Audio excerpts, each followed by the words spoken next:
Hello everyone and welcome back. In today's class, we're going to be discussing one of the most basic but extremely important topics in anatomy, and that is anatomical terminologies. Now, if you're just starting anatomy or if you are a basic medical student starting off at 200 level, you'll discover that we don't just use words in anatomy. We don't say up, we don't say down, we don't say near, we don't say behind.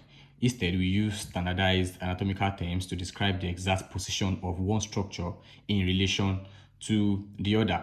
Now, before we begin discussing these individual terms, there is one concept that we must understand first, and that is the anatomical position. Now, the anatomical position is the standard reference position that we use when describing the location, relationship, and orientation structures in the body.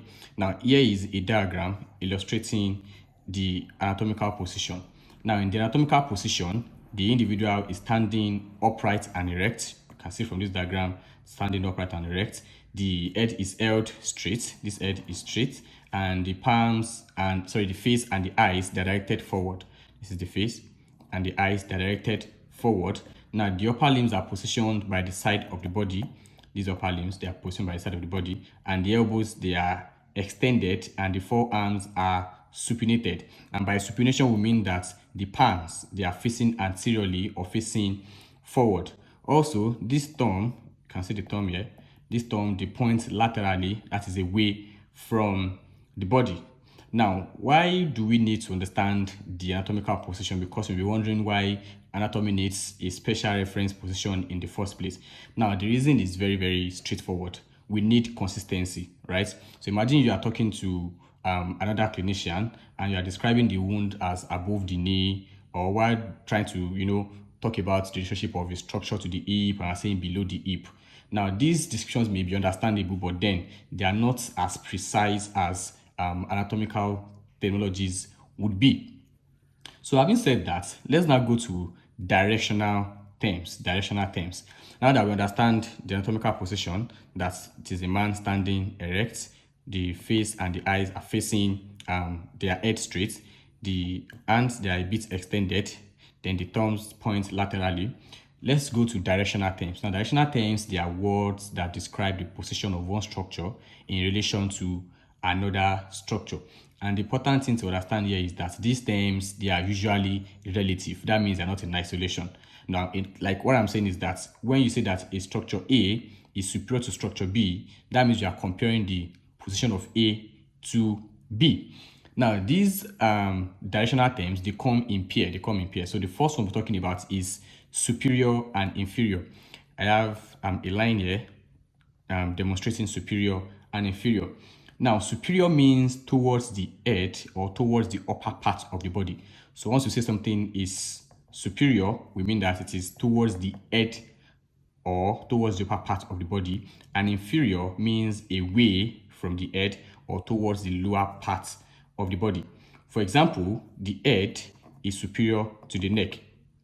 The head is superior to the neck. So that means the head is more to the upper part of the body to the neck. And we can see that the neck is inferior to the head. So that means the neck is towards the lower part of the body to the head. So you can also say that the chest is superior to the abdomen. This is the chest, this is the abdomen. So you can say that the chest is superior to the abdomen, meaning that the chest is more towards the head when compared to the abdomen. And you can also say that the abdomen is inferior to the chest. Now, another classical example we can use is that we can say that the knee is superior to the ankle. Now, if this is the knee and if this is the ankle, you can say that the knee is superior to the ankle. So that means the knee is towards the head in comparison to the ankle. So let's go to the next pair that we're talking about, which is anterior and posterior. The next pair we're talking about is anterior and posterior. And anterior means towards the front of the body, while posterior means towards the back of the body. So imagine this diagram here in a 3D format. So that means we have a front side and a back side, right? So having said that, let's give classical examples. You can say that the heart is posterior to the sternum. Now the heart is somewhere around the middle sternum here. So we can say that it is posterior to the sternum. Now, another classical example that you may understand faster is that the nose is anterior to the brain. The nose should be somewhere around here. So that means the nose is towards the front when compared to the brain, right? So now you can say that the brain is posterior to the face, right? So we can also say that the skin of the chest is anterior to the heart. The skin of the chest is anterior to the heart. And you can say that the heart is posterior to the skin of the chest. So let's go to the next pair that we're going to be discussing when in context to directional terms. The next one is the concept of medial and lateral. Medial and lateral. Now we come to two terms that students sometimes struggle with, right? Lateral and medial. So to understand these terms, you need to understand the median plane. The median plane. And this is the median plane. And the median plane is that imaginary line that is drawn vertically that divides the body into two equal halves, right and left, right and left. So this is the median plane. And also you should also note that when describing in anatomy or when describing in anatomical terminologies, we are talking about the person we are describing and not our own as a reference point. So in case you are saying right and left, you are talking in context to the person being described and not yourself. So this imaginary line, this line gives us a reference point for medial and lateral. Now, medial means closer to the median plane. Medial means closer to the median plane. Medial means closer to the median plane. So anything moving closer to this median plane is what is called medial. Then when we say something is lateral, we mean it is farther away from the median plane. So moving farther away from the midline is the lateral. For example, if this is the eyes, if we have the eyes here, and we have the nose somewhere around here, you can say that the eyes are lateral to the nose. The eyes are lateral to the nose. The eyes are lateral. So that means that the eyes is further away from this median plane in comparison to the nose, right? So that means you can say that the ears are lateral to the eyes. The ear, they are lateral to the eyes. So you can see that the nose is medial to the ear. So this nose is closer to the midline when compared to the ear, right? So having said that, let's go to the next pair that I'll be talking about, which is proximal and distal. Proximal and distal. Now, proximal, I have a diagram here to allow you understand it. So when we talk about proximal in anatomy, we mean it is closer to the trunk, or closer to the point of attachment of the limb. So we say when we say proximal, we mean it is closer to the trunk or closer to the point of attachment of a limb. And distal will mean further away from the trunk. So further away from the trunk or further from the point of attachment.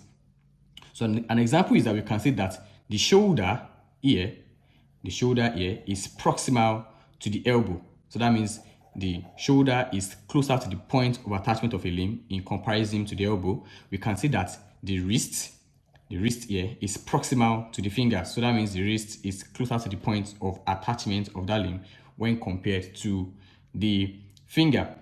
So let's go to the next anatomical terminology that we're going to be discussing, which is superficial and deep. Superficial and deep.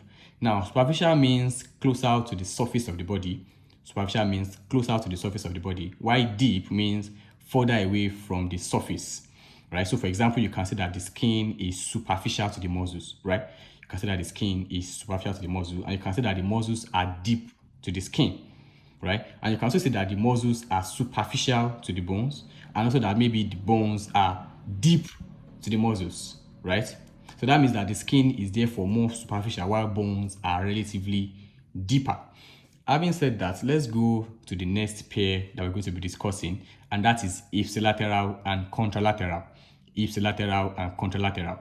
Now, these particular terms, they are useful when discussing neurological conditions, movements and injuries, or probably relationship between structures. Now, when we say ipsilateral, we mean occurring on or relating to the same side of the body. So for example, you can say that the right arm is ipsilateral to the right leg. You can say that the right arm is ipsilateral to the right leg, right? So ipsi can help you remember that it means same. Ipsi means same. On the other hand, when we say contralateral, we mean occurring on or relating to opposite side of the body.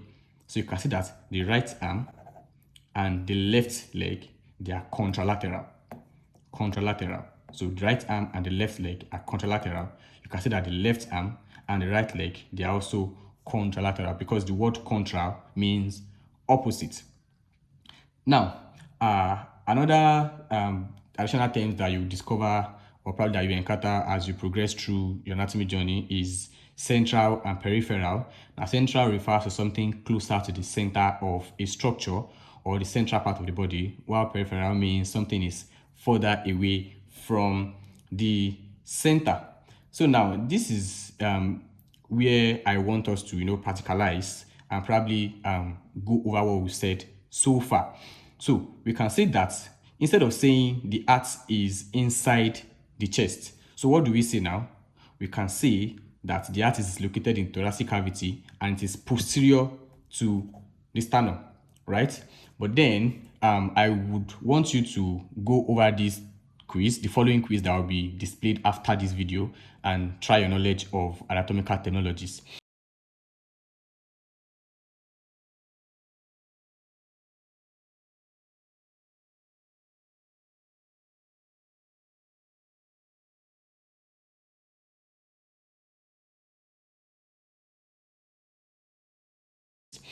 Thank you so much and see you next class. If you have any question, do well to drop them in the comment section.